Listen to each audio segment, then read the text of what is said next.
rencontrer les rois des rois, c'est pour rencontrer celui à qui on cherche la solution à nos problèmes. Alors si on ne parle pas, on n'aura non plus la solution à nos problèmes. Amen. Nous continuons avec notre série des prières et des jeûnes. Aujourd'hui, c'est déjà notre 3e jour. Il nous reste que 18 jours. J'ai aimé ce que la musique que la chorale nous a chanté.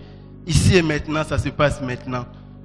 Une personne peut faire de ça déjà sa prière.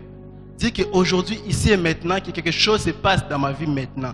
C'est déjà une prière. On ne peut pas rester là, s'asseoir, ne pas prier, tout et tout. Non, on peut déjà commencer à prier rien que par cette chanson. Des fois, ce n'est pas nécessaire qu'on vienne prêcher ou bien qu'on vienne motiver une personne de prier, non.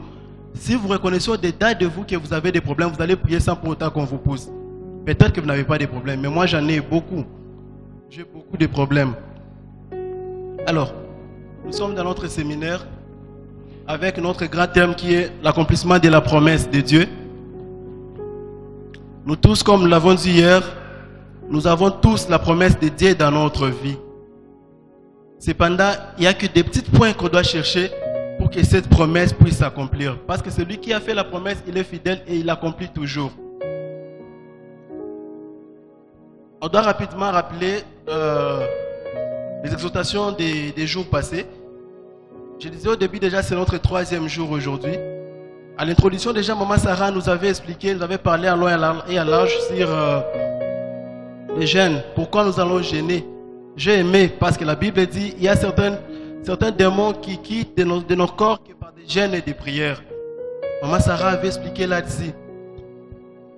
Elle avait encore expliqué, elle a parlé de Jésus. Lui qui est Dieu, il a jeûné. Et à combien plus forte raison nous? Donc jeûner, c'est tout à fait normal pour nous. Qu'on ne trouve pas ça comme des corvées, non. Au contraire, c'est pour notre bien d'ailleurs. Et hier, on nous avait rappelé ici de la foi. On peut beau prier, on peut beau tout faire, jeûner, tout et tout. Si on n'a pas la foi, c'est rien. On avait défini la foi comme une ferme assurance de ce qu'on espère. La démonstration de ce qu'on n'en a pas. C'est ça la mentalité d'un conquérant. Et nous sommes des conquérants. Cette année, on avait déclaré comme l'année de...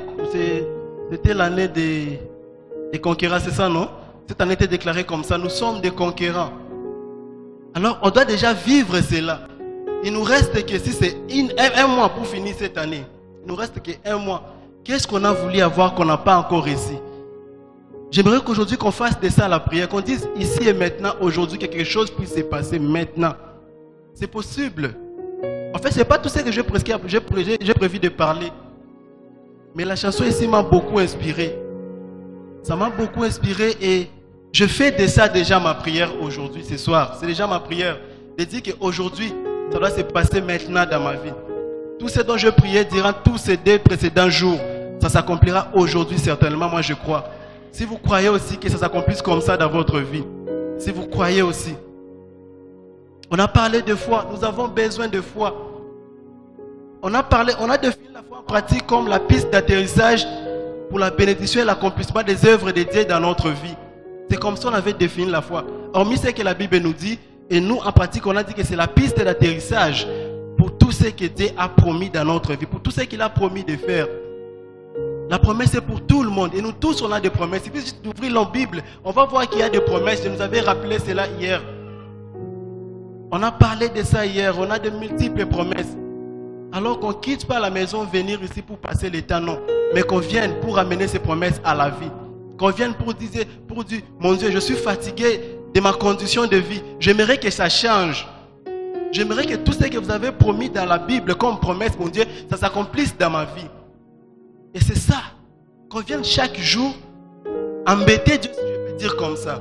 Chaque jour. Tant qu'on n'a pas encore réussi ce qu'on cherche auprès de ces dieux-là, qu'on continue à l'embêter.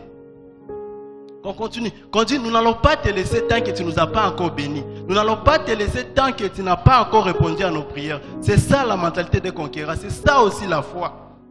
C'est ça aussi la foi. À parler de foi hier, nous avons parlé de Jairus, on a parlé de la femme de la femme qui coulait le sang pendant 12 ans. On peut parler d'elle aussi. D'un côté, Jairus était riche, de l'autre côté, la femme là était pauvre. Mais et tous ceux que c'est la même formule qui était la foi. Hier, il était question de prier avec la foi. Et j'aimerais qu'on continue comme ça jusqu'à la fin, jusqu'au restant des jours. Au restant de ces 18 jours qui nous restent, qu'on continue à prier par la foi, qu'on ne vienne pas seulement comme d'habitude. Non, qu'on dise que ces 21 jours ne vont pas finir comme ça. Il faut que Dieu, quelque chose se passe dans ma vie et j'ai la foi, je crois. C'est ça, qu'on fasse de ça. On ne peut pas venir chaque jour et rester le même devant Dieu. Ça n'existe pas, non. Lorsqu'on vient se dire quelque chose se passe dans notre vie. Quelque chose se change. Il y a toujours la transformation. En tout cas, je n'ai pas vu. Frère Jonathan l'a rappelé ici. Il n'y a personne qui est venu chez Dieu et Dieu a dit, chez Jésus, et Jésus a dit que je ramène ça demain. Non. Tout celui qui a crié, Jésus, aie pitié de moi, il a fait quelque chose à ce moment-là. Nous aussi, c'est ça. 21 jours, on va prier. On va dire, fils Jésus, aie pitié de nous. Regarde mon problème, regarde ce qui me gêne. On va prier dans le sens là, nous aussi. J'avais dit hier, qu'on vienne pas seulement comme ça avec, mais qu'on vienne avec nos sujets. Qu'on sélectionne nos sujets là, le plus fort, lesquels on aimerait que Dieu fasse quelque chose dans ces points dans notre vie. On ne va pas passer 21 jours de jeûne et prière pour rien. Non, à moins qu'il ne soit pas ces dieux là. Non, il va se passer quelque chose. Personne n'est venu chez Dieu rester le même. Personne. Personne n'est resté le même. Nous allons prendre nos Bibles. On va lire, on va lire le livre de Samuel. Nous sommes dans 1 Samuel, chapitre 7, du premier verset au 12e verset. 1 Samuel, chapitre 7, du premier verset au 12e verset. Si nous sommes, je lis au nom du Seigneur. Les gens de Jarim vinrent et firent monter l'arche de l'Éternel. Ils la conduisirent dans la maison d'Abinadab, sur la colline, et ils consacrèrent son fils Éléazar pour garder l'arche de l'Éternel. Ils étaient passés bien du temps depuis le jour où l'arche avait été déposée à Kirjat-Joarim. 20 années s'étaient écoulées. Alors toute la maison d'Israël poussa des gémissements vers l'Éternel. Samuel dit à toute la maison d'Israël, si c'est de tout votre cœur que vous revenez de l'Éternel, ôtez du milieu de vous les dieux étrangers et les artateurs, dirigez votre cœur vers l'Éternel et servez-le lui seul, et il vous délivrera de la main des Philistins. Et les enfants d'Israël ôtèrent du milieu les Baals et les artatés, et ils servirent l'Éternel seul. Samuel dit, assemblez tout Israël à Mitzpah, et je prierai l'Éternel pour vous. Et ils assemblèrent à Mitzpah.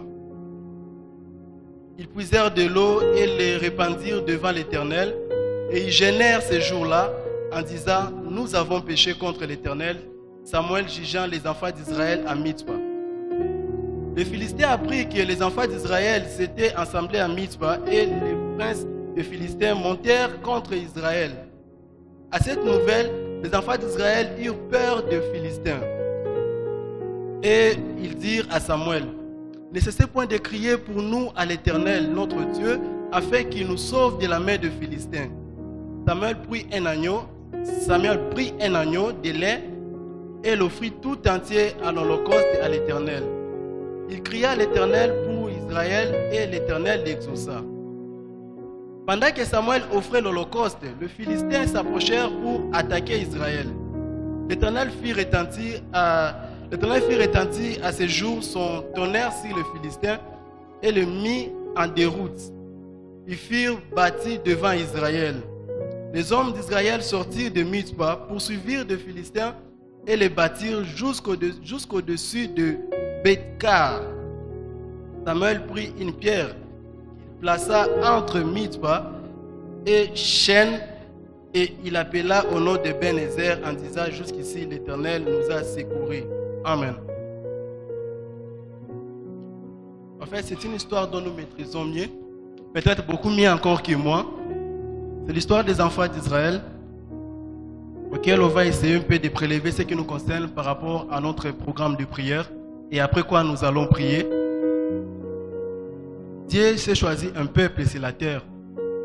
Dieu s'est choisi les enfants d'Israël comme un peuple, lesquels il a destiné à leur faire du bien. Et aussi longtemps, Dieu était avec les enfants d'Israël. Israël était un peuple qui vivait dans l'allégresse, dans l'abondance, dans la joie. Aussi longtemps que l'arche de Dieu était en Israël, l'Israël ne manquait presque de rien. C'était un lieu, comme on dit, un lieu où coulait le lait et le miel. C'était un lieu où il y avait la joie. C'était un lieu où, en tout cas, ils étaient en sécurité, ils étaient en paix tant que cette arche était en Israël. Les Israélites étaient vraiment en paix et ils ne manquaient de rien. Dieu lui-même s'occupait d'eux, Dieu lui-même leur donnait ce que désirait leur cœur. Mais cependant, il est arrivé malheur en Israël, aux Israélites, si je peux dire, cette arche leur avait été ôtée. Or, cette arche symbolisait la présence, la gloire, la puissance de Dieu. Ça leur avait été ôté. Et à ce moment, les Israélites, leur mode de vie avait aussi changé. Le mode de vie des Israélites avait changé. Vu qu'on leur avait ravi, si je peux dire, l'arche. L'arche avait quitté Israël pour aller en dehors de l'Israël. À un moment donné, c'était chez les Philistins. Les Philistins n'ont pas supporté, ils les ont déposés. Donc ça a changé de ville en ville. Ça a changé de milliers en milliers. Si vous retournez, si vous commencez le livre de 1 Samuel début jusqu'à l'arrivée au 7, vous allez comprendre que cette arche, lorsqu'elle a quitté Israël, ça avait changé de ville en ville. Parce que la gloire qui représentait cette arche, il n'y avait aucune vie qui supportait cette arche-là. Mais celle en Israël, cette arche leur faisait du bien. Celle en Israël, ça les faisait du bien. Parce que cette gloire était destinée pour les Israélites. Dieu lui-même s'est choisi l'Israël pour un peuple auquel il devait placer sa gloire, il devait résider et il devait vivre. Alors, je nous propose, en dessous de notre grand thème qui est l'accomplissement de la promesse de Dieu, les thèmes que moi je nous propose, non, les sous-thèmes que je nous propose, c'est ne partagez pas la gloire de Dieu avec quelqu'un d'autre. C'est ça les sous-thèmes que je nous propose. De ne pas partager la gloire de Dieu avec quelqu'un d'autre. C'est une brève exhortation, après qu'on va prier. Vous allez comprendre pourquoi c'est nécessaire de faire monter la gloire de Dieu qu'à lui seul, pas autre personne. Je dis déjà d'emblée, notre Dieu, c'est un Dieu jaloux.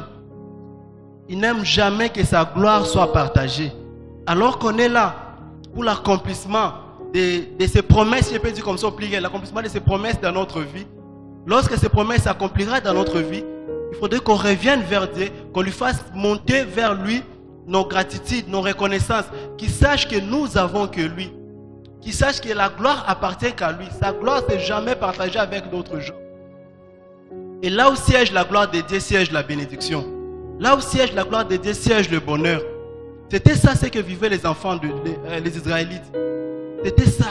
Il y avait sa gloire, il y avait sa présence et il ne manquait de rien. Mais une fois on leur avait ôté de ces gloires, une fois on leur avait ôté de cette arche, ils ont connu les malheurs. Ils ont connu la souffrance. La Bible dit que ça a duré comme ça pendant 20 ans, 20 longues années. Pendant 20 longues années, ils étaient là en train de gémir, en train de souffrir. Un peuple qui était habitué à de bonnes choses. Un peuple qui était habitué à être cajolé, dorloté par Dieu. Mais ces dieux-là, si je peux dire, l'arche qui symbolisait Dieu, leur avait été ôté. Et c'est comme ça le malheur a pris place. C'est la même chose avec nous aussi, les enfants de Dieu. Des fois, nous rencontrons des malheurs dans notre vie, nous ne savons pas d'où ça tire son origine. Des fois, nous rencontrons des difficultés dans notre vie, nous ne savons pas ça vient d'où. Eh bien, je nous informe ce soir que des fois, nos malheurs viennent de nous-mêmes parce qu'on a abandonné notre Dieu. Des fois, nos malheurs sortent de nous-mêmes parce qu'on a tourné le dos à Dieu. On fait tout ce qui nous semble beau à faire alors que c'est à la contre de la volonté de Dieu. Vous allez me demander pourquoi tu ne parles pas de l'accomplissement de la volonté de Dieu. Hier, on avait parlé de la foi. Aujourd'hui, on doit parler de retourner vers Dieu. On doit parler de chercher que cette arche, c'est la gloire de Dieu, que Dieu lui-même revienne dans nos cœurs. Parce qu'on ne peut pas continuer à désirer la bénédiction tant qu'on ne sait pas désirer celui qui donne la bénédiction. C'est impossible. Qu'on cherche d'abord celui qui donne la bénédiction. Cette arche qui s'est éloignée de nous, que ça puisse venir chez nous, ainsi on aura toutes sortes de bénédictions qui nous est promis. On aura toutes. Des fois on souffre parce qu'on est loin de Dieu. Il arrive qu'on a toujours dit, oh Dieu nous a déjà quittés. Il arrive un moment qu'on croit, oui, je prie chaque jour, je suis là tous les jours. Or Dieu ne prie là avec nous à cause de comment nous nous comportons, à cause de notre légèreté, à cause de comment nous conduisons notre vie. L'arche avait quitté Israël et l'Israël a connu des problèmes, des difficultés, des combats. À chaque fois, ils osaient combattre les Philistins le battaient, les tuaient. C'était comme ça alors qu'Israël était un peuple puissant. Mais les Philistins les terrorisaient. Les Philistins les faisaient du mal. Et ils vivraient comme ça, dans la crainte pendant 20 ans. Hier, lorsqu'on était ici, on a parlé de Jaïrus. Il s'agissait de sa fille qui était malade, mourante, si je peux dire. Si on essaie de réfléchir, on dirait que cette maladie n'avait pas daté longtemps. Ça ne veut pas durer. Si c'est beaucoup, ça peut faire peut-être une semaine, 2 semaines, 1 mois, quelque chose comme ça. Oui, ça c'est Jaïrus. On a parlé encore hier de la femme à la perte de sang. La Bible dit que c'était pendant 12 longues années qu'elle voyait ses menstrues, qu'elle voyait ses pertes de sang. 12 longues années, c'est encore la souffrance. Et aujourd'hui, on nous parle encore pour les enfants d'Israël. On dit que 20 ans dans la souffrance. La question qu'on doit se poser, nos problèmes à nous, ça a déjà daté combien d'années? Nos problèmes qu'on a dit que non, cette fois-ci, je vais aller prier, ça a déjà duré combien d'années? Ou sinon, quel est ce problème? Quelle est la grandeur de ces problèmes-là que Dieu ne peut pas les résoudre? S'il a résolu pour la fille de Jaïrus, il résoudra ton problème, peu importe la durée. S'il a résolu les problèmes de la femme aux pertes de sang, il va résoudre encore ton problème.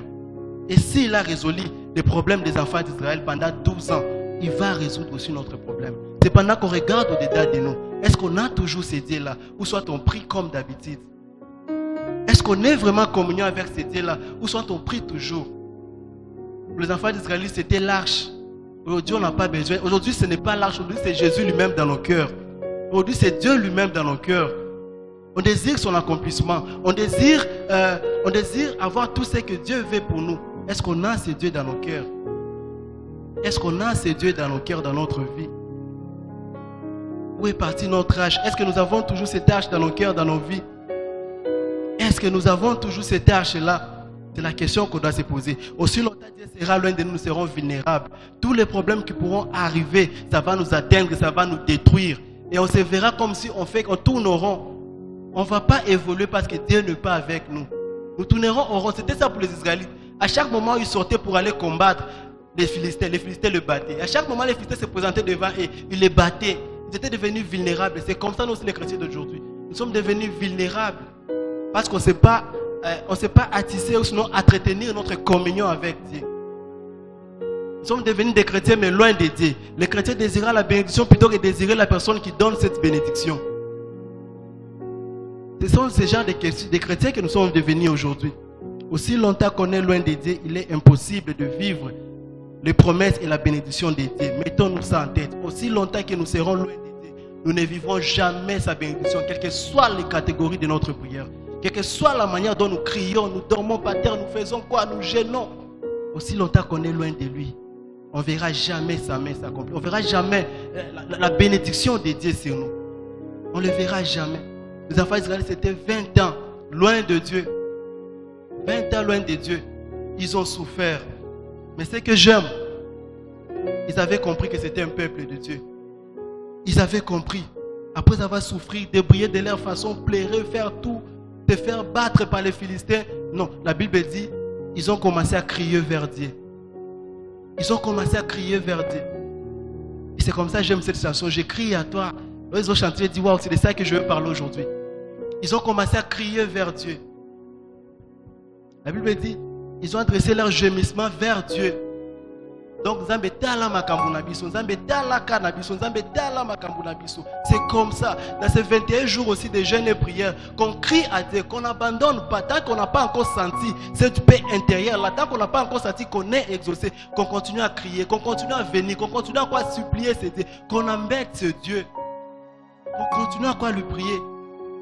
Et il fera encore. Lui qui a dit, venez à moi vous tous qui êtes chargés, fatigués, je vous donnerai du repos. Il est capable de donner du repos à n'importe quel problème de notre vie. Il nous donnera du repos. Qu'on continue à crier vers lui. Qu'on continue à crier vers lui. C'est ce que les enfants d'Israël ont fait. Ils ont continué à crier vers Dieu. Ils ont prié. Ils ont demandé, Père, on n'a que toi. Nous sommes venus vers toi. Loin de Dieu, loin de vous, nous ne pourrions rien. Loin de vous, mon Dieu, on n'aura rien. Tant qu'on n'a pas la communion avec Dieu, il est impossible que nous vivons l'accomplissement de Dieu dans notre vie, l'accomplissement de ses promesses dans notre vie. Tant qu'on n'est pas en communion avec Dieu. Des fois, ce n'est pas notre prière qui compte. Hier, j'avais dit que c'était la qualité de notre foi. Et aujourd'hui, je dis encore, c'est la qualité de notre communion à Dieu. Tous mes 2 jours, je les relis aujourd'hui parce que moi, je finis aujourd'hui. Hier, c'était question de notre foi. Aujourd'hui, c'est question de notre communion avec Dieu. C'est la question de comment nous marchons avec Dieu. C'est la question d'inviter ce Dieu-là dans notre vie. Ensemble, avec notre foi à lui, on aura la réponse à toutes nos supplications. On aura la réponse à toutes nos prières. C'est ça aujourd'hui. C'est ça aujourd'hui, c'est qu'on va faire. On va prier. J'avais dit aujourd'hui, je ne vais pas beaucoup exhorter parce qu'on va prier. Même si ça sera pour 5 minutes, mais on va prier. Même si ça sera pour 10 minutes, mais on va prier. On va crier vers ce Dieu. On va dire, papa, nous n'avons que toi. Mais une chose que j'aime, lorsque les enfants d'Israël ont crié, j'aime ce que Samuel leur avait dit. Là, c'est dans le verset 3. Toujours dans le même chapitre. C'est-à-dire Samuel 7, verset 3. Samuel dit ceci. Si c'est de tout vos cœurs, si c'est tout votre cœur que vous revenez à l'Éternel, ôtez du milieu de vous les dieux étrangers et les artères. Dirigez votre cœur vers l'Éternel, servez-le lui seul, et il vous délivrera de la main des Philistins. Nous avons prié, c'est bien bon. Nous avons gêné, c'est bien bon. Mais c'est la qualité de notre cœur envers Dieu qui compte. C'est la qualité de Dieu envers... C'est la qualité, je m'excuse, de notre cœur envers Dieu qui compte. Comment est-ce que nous revenons vers Dieu? Est-ce que c'est comme l'habitude? Est-ce que c'est de la routine comme nous le faisons tous les jours? Samuel nous dit aujourd'hui, c'est la qualité de notre cœur. Qu'on revienne vers ce Dieu de tout notre cœur. Qu'on revienne vers ce Dieu, qu'on dise, papa, nous avons que toi. Papa, nous ne pouvons compter chez personne d'autre sinon qu'à toi. Qu'on revienne vers ce Dieu. C'est ce Dieu-là de tout notre cœur, qu'on revienne vers lui. Il a utilisé le mot revenir. C'est-à-dire ils étaient déjà en Dieu et pour Dieu. Mais cependant, ils se sont éloignés de Dieu. Maintenant, ils se sont décidés de revenir. Samuel a voulu marquer cette différence. Si c'est de tout notre cœur, si c'est de tout notre cœur, aujourd'hui, ce n'est pas les enfants d'Israël, c'est nous. Si c'est de tout notre cœur que nous revenons vers ce Dieu, il ne manquera pas à nous exaucer. Et deuxièmement, il a dit qu'on puisse ôter les dieux étrangers dans notre vie. Qu'on puisse ôter tout ce qui prennent place des dieux dans notre vie. Peut-être on va se dire, moi je prie que Dieu, je ne veux pas autre Dieu sinon que celui à qui j'écris. Mais cependant, je vais nous choquer. Chacun de nous a un Dieu étranger. Chacun de nous a un Dieu étranger. Le Dieu étranger peut faire la personne là qui a le plus confiance que Dieu. Ça peut faire peut-être nos relations. Il y a de ceux qui comptent plus sur les relations, leur connaissance, plus que Dieu. Il y a de ceux qui ont des connaissances, donc lui, sa paix, sa sérénité, il les trouve dans ses connaissances, ses relations. Pour lui, Dieu en tout cas, c'est un second plan. C'est au second plan. Ça, c'est aussi un Dieu étranger. Ça, c'est aussi un Dieu étranger. Les autres comptent sur leurs finances. Donc, il est à l'aise. Les autres comptent sur leurs finances, leurs moyens. Tout ce qu'ils ont, les autres comptent sur leurs biens. Ça, tout ça, ce sont les dieux étrangers. Tout ce à quoi on croit, tout ce encore s'attache pour dire que par ça, je peux avoir ceci. C'est-à-dire, ça prend déjà place de Dieu. C'est un Dieu étranger pour ta vie. Et aussi longtemps que tu as ces dieux étrangers dans ta vie, tu n'auras jamais la réponse de Dieu dans ta vie. Jamais. Tant que ces dieux étrangers demeurent encore à toi. Il y en a beaucoup comme ça. Beaucoup de dieux étrangers, beaucoup de types. Je prie que soulever ces dieux-là. Il y en a beaucoup de ces dieux étrangers dans notre vie. Aussi longtemps que ce Dieu étranger existe dans notre vie, ça peut faire nos relations, ça peut faire, je ne sais pas, nos connaissances, ça peut faire, je ne sais pas, nos niveaux d'études, ça peut faire notre avoir et tout et tout. Ça peut faire, ça existe beaucoup. Ce sont les dieux étrangers qui existent dans nos vies. Tant qu'ils existent, tant qu'ils demeurent là, on peut beau prier, matin, midi, soir, on peut même, je ne sais pas moi, gêner, faire quoi. On n'aura jamais la réponse de Dieu dans notre vie. Nous sommes des chrétiens qui mettent Dieu en second plan. C'est ça nous les chrétiens d'aujourd'hui. Moi je connais une famille, on a fait des démarches pour leurs enfants d'aller à l'étranger, aller étudier. Ils avaient tout ce qu'on a demandé, l'argent et tout, ça a été tout, ils avaient tout. Tout ce qu'ils ont demandé, il faut avoir compte à banque, il faut avoir ceci, tout, ils ont démontré la preuve et quoi, liste, tout ils ont donné. Mais à la fin de compte, on leur a refusé le visa. Là vous allez dire quoi? C'est Dieu ou c'est leur argent? Mais s'ils avaient compté à Dieu, il arrive à avoir tout ce qu'ils pouvaient, ils souhaitaient avoir dans leur vie. Mais vu qu'ils ont compté à leur argent, leur démarche a échoué. Et c'est ça dans notre vie. J'aimerais qu'on soit de ceux-là qui disent que moi je n'ai que Jésus. Moi je n'ai que Dieu. Qu'on arrête d'abord à penser que si je suis là, c'est à cause de tel. Non, c'est Dieu qui l'a touché pour qu'il te place là où tu es là. C'est Dieu qui a touché cette personne. Tout ce qu'on fait dans notre vie, qu'on puisse d'abord dire, excusez-moi. Ça c'est un terme que moi-même j'ai dit. Qu'on puisse d'abord dire, Dieu. Qui est d'abord Dieu avant tout dans notre vie. Et dans tout ce que nous voulons, nous demandons à Dieu que Dieu trouve d'abord son intérêt dedans. S'il n'y a pas l'intérêt de Dieu dedans, ben on peut bon continuer à prier, on n'aura pas encore la réponse. On n'aura pas. Qui est la réponse de Dieu à tout ce que nous demandons? Qu'on note les dieux étrangers dans notre vie. Qu'on vienne vers Dieu de tout notre cœur. Qu'on dise Dieu, nous avons que toi. Dieu était jaloux. Il refuse de partager sa gloire avec quiconque que ce soit. Il refuse. Dieu n'aime pas partager sa gloire. Dieu n'aime pas partager sa gloire. S'il voit que sa gloire commence à être partagée, il se retire carrément. C'est comme ça, tu vas voir, tu as commencé quelque chose, ça a voulu aboutir, à un moment donné, ça s'est stoppé, et puis ils ont bandé à zéro. C'est Dieu qui s'est retiré. Parce que après, lorsque tu vas obtenir cela, tu diras quoi? Et ça pour où est la gloire de Dieu? Ça n'existe pas. Où est la gloire de Dieu? Lui, il veut que dans tout ce qu'on a, qu'on dise oui, si j'ai ça, c'est parce que je priais. J'ai cherché Dieu, Dieu m'a exaucé. Là, c'est sa gloire. Là, il va agir rapidement. Là, il va le faire. Mais il y a de ceux qui comptent peut-être sur leur beauté. Je suis belle, j'ai une belle taille, du coup j'aurai le mariage. Tu n'auras pas le mariage comme ça. Tu vas continuer. Je suis intelligent, je vais avoir le travail parce que je suis intelligent. Tu n'auras pas le travail comme ça. Tu vas continuer encore à envoyer des demandes d'emploi et tout et tout. Mais si tu comptes que sur Dieu, si tu dis que moi j'ai que toi Jésus, si tu me laisses, je ne serai rien. Si tu me laisses, il n'y aura rien qui va se passer. Il se passera quelque chose dans ta vie. Il y aura la réponse à tout ce que tu désires avoir dans ta vie. Ne comptez pas sur ce qu'on a. D'ailleurs, de toutes les façons, tout ce qu'on a, c'est Dieu qui nous a donné. De toutes les façons. Qu'on ne compte pas sur nos capacités. Qu'on ne compte pas. Oui, c'est vrai, on doit faire notre part. Ça, on ne doit pas oublier. On doit faire notre part. Mais qu'on ne compte pas forcément sur nous. Qu'on compte d'abord sur Dieu qui nous a donné la force de faire notre part. Qu'on compte d'abord sur ce Dieu-là. Notre Dieu, c'est un Dieu jaloux. Il ne veut jamais partager sa gloire. Beaucoup passaient à côté de leur bénédiction parce que Dieu voit déjà commencé déjà à remarquer que sa gloire était déjà commencé à aller à se diriger autre part, autre côté. Il y a peut-être des fiançailles qui ont duré. Pourquoi? Parce que la fille comptait tellement son homme. Parce qu'il m'a promis. Lui lorsqu'il promet, il ne marque jamais à réaliser. Je crois c'est lui. Elle a oublié de prier les dieux. Elle a oublié de prier Dieu. Dieu touche-lui afin qu'il puisse venir. Voilà pourquoi ces fiançailles ont duré. Il y a beaucoup d'exemples comme ça. C'est juste pour nous rappeler de compter que c'est Dieu. De dire que nous avons que toi. Si tu nous laisses, nous serons finis. Nous avons que toi, notre Dieu. Qu'on cesse de placer Dieu au second plan. Qu'on cesse de placer Dieu en deuxième position. Mais qu'on place d'abord Dieu en première position. Qu'on dise, Dieu, nous avons que toi. Si tu nous laisses, nous serons finis. Si tu nous laisses, il n'y aura rien qui va se passer. Qu'on dit qu'on a que Dieu. C'est ça.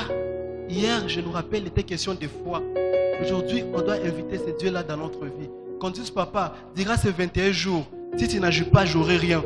Ce n'est pas ma beauté, ce n'est pas mon intelligence, ce n'est pas mes savoir-faire, ce n'est rien. Mon Dieu, c'est d'abord toi. Mon Dieu, c'est toi. Et tant qu'on a ce Dieu dans notre vie, tant qu'on a ce Dieu qui fait tout dans notre vie, tant que lui-même s'installe dans nous, parce qu'il est la source d'eau vive, parce que c'est lui la source, tant qu'on a cette source dans notre vie, quels que soient nos problèmes, quelles que soient nos difficultés, quels que soient nos malheurs, quel que soit tout ce que nous traversons actuellement qui fait l'objet de notre prière, tant qu'on a ces sources dans notre vie, tous ces problèmes trouveront la solution. Tant qu'on a ce Dieu-là dans notre vie, quel que soit le nom de ces problèmes-là, ça trouvera de soi-même la solution. Pas celui qui a dit, je connais le projet que je fais pour vous. Il est avec nous et il est dans nous. Lui qui a dit le projet de bonheur et non de malheur, il est dans nous. C'est à lui qu'on croit. Ce bonheur et la grâce nous suivront tous les jours de notre vie. Des fois, on n'aura même pas besoin que le pasteur impose la main. On n'aura même pas besoin qu'une personne intercède pour nous. On aura que besoin de dire, Dieu agit maintenant. C'est maintenant, c'est ici et maintenant. Papa agit. On n'aura que besoin de ça. On n'aura que besoin de ça. Lorsque les enfants d'Israël avaient compris qu'ils devaient retourner chez Dieu. Et lorsque Samuel leur avait dit que si c'était une condition, si c'est de tout votre cœur que vous revenez vers Dieu, et si vous ôtez seulement les dieux étrangers dans votre vie, vous serez délivrés. C'est ça ce qui est écrit dans la parole de Dieu. Et c'est la même chose avec nous aussi. Si réellement dans ces jeûnes et prières de 21 jours, nous venons de tout notre cœur vers Dieu, et si on note tout ce qui constitue Dieu, tout ce à quoi on croyait que ça pourrait faire quelque chose pour nous dans notre vie, on place que notre foi à Dieu, nous aussi on va dire Ebenezer. Nous aussi on va dire jusqu'ici Dieu nous a secourus. Nous aussi on va dire nous avons prié, nous avons jeûné et Dieu là nous a secourus.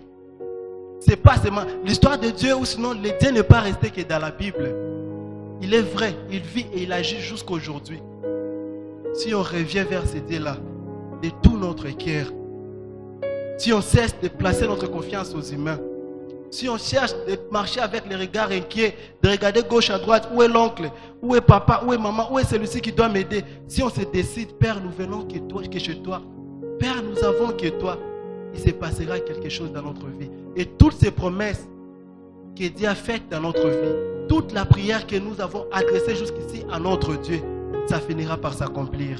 Que Dieu bénisse sa parole.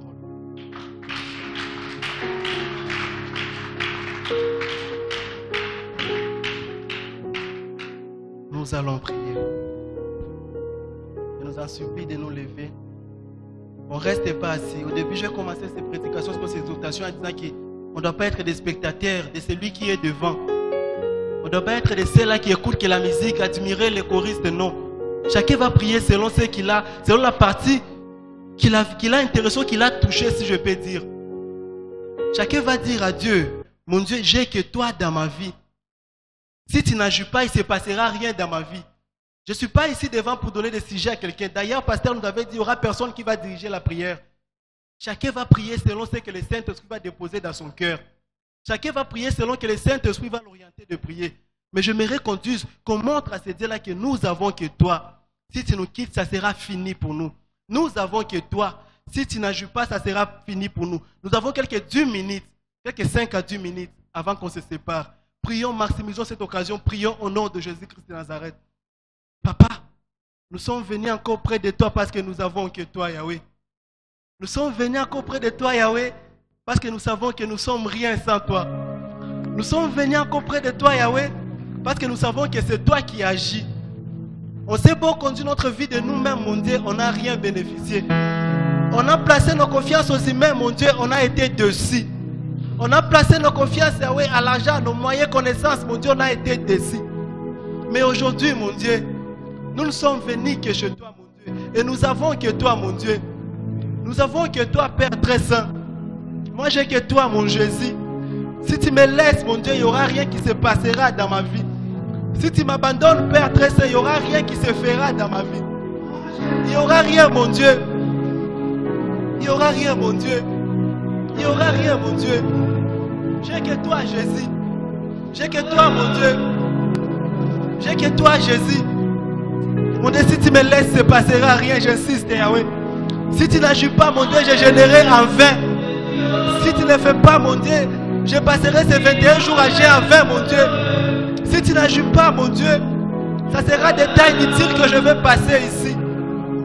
Mon Dieu, j'ai que toi, Yahweh. J'ai que toi, Yahweh. Pour mes supplications, mes 3 requêtes, mon Dieu, j'ai que toi. Pour mes problèmes, Yahweh, j'ai que toi. Pour mes sujets de prière, Yahweh, j'ai que toi.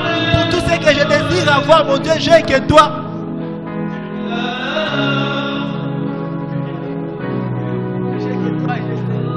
J'ai que toi, Jésus. J'ai que toi, Jésus. J'ai que toi, Yahweh. Sans toi, je suis rien. Sans toi, je ne fais rien. Sans toi, je ne fais rien, mon Dieu. Sans toi, je ne fais rien dans ma vie, mon Dieu. J'ai que toi, Yahweh. J'ai que toi, Papa. Dans ma vie, il n'y a que toi, Yahweh. Dans ma vie, il n'y a que toi, Yahweh. Oko Sakate, Yahweh. Oko Sakate, Yahweh. Il n'y a que toi dans notre vie. Ne nous laisse pas, mon Dieu. Yahweh, écoute nos supplications. Papa, écoute nos prières.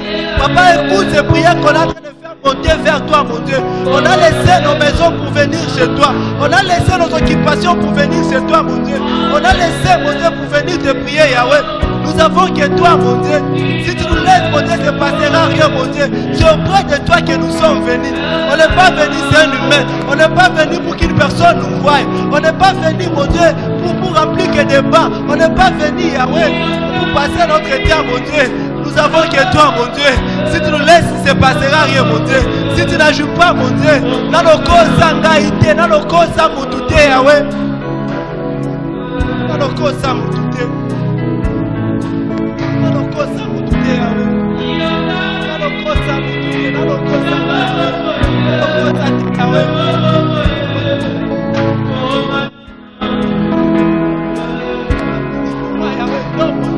C'est pas ce que je souhaite de ma vie, mon Dieu. Je viens me chercher, mon Dieu. Je verrai, mon Dieu, Seigneur, que je puisse te témoigner moi aussi. Parce que je sais une chose, mon Dieu, tu accompliras des merveilles dans ma vie. Mais je sais une chose, mon Dieu, tu nous exauceras nous tous ici, mon Dieu. Parce que c'est auprès de toi que nous sommes venus. Parce que c'est toi que nous sommes venus, mon Dieu. On n'est pas venu devant un homme. On n'est pas venu chez un humain. On n'est pas venu, mon Dieu. Nous sommes venus chez toi, mon Dieu. Et c'est de tout notre cœur que nous sommes venus chez toi. C'est de tout notre cœur, mon Dieu.